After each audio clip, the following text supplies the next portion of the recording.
بسم اللہ الرحمن الرحیم۔ امید ہے آپ سب خیریت سے ہوں گے۔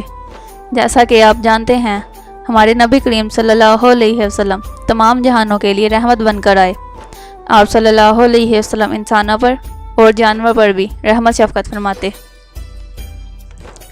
مدینہ میں زیادہ آبادی اوس خزرج کی تھی، جو مشرک اور بت پرست تھے، اور ان کے ساتھ یہود بھی رہتے تھے، جو اہل کتاب اور اہل علم تھے۔ مدینہ میں چونکہ یہود اقلیت میں تھے، اس لیے جب کبھی یہود کا اوس اور خزرج سے کوئی جھگڑا ہوتا تو یہود یہ کہا کرتے تھے، اب ان قریب نبی آخر الزمہ مبعوث ہونے والے ہیں، ہم ان کا اتباع کریں گے اور ان کے ساتھ ہو کر تم کو قوم عاد اور ارم کی طرح ہلاک و برباد کریں گے۔ جب موسم حج کا آیا تو خزرج کے کچھ لوگ مکہ آئے۔ یہ نبوت کا 11واں سال تھا۔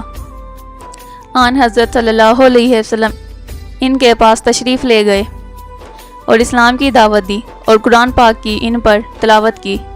ان لوگوں نے آپ کو دیکھتے ہی پہچان لیا اور آپس میں ایک دوسرے سے مخاطب ہو کر کہنے لگے، واللہ یہ وہی نبی ہیں جن کا یہود ذکر کیا کرتے تھے۔ اسی مجلس میں اٹھنے سے پہلے اسلام لے آئے اور آپ سے عرض کیا، یا رسول اللہ، ہم تو آپ پر ایمان لے آئے۔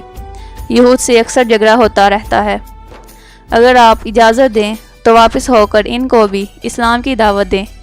اگر وہ بھی اس دعوت کو قبول کر لیں، اس صورت سے ہم اور وہ متفق ہو جائیں گے، تو پھر آپ سے زیادہ کوئی عزیز نہ ہوگا۔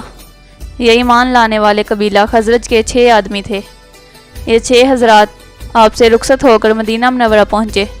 جس مجلس میں بیٹھتے وہیں آپ کا ذکر کرتے۔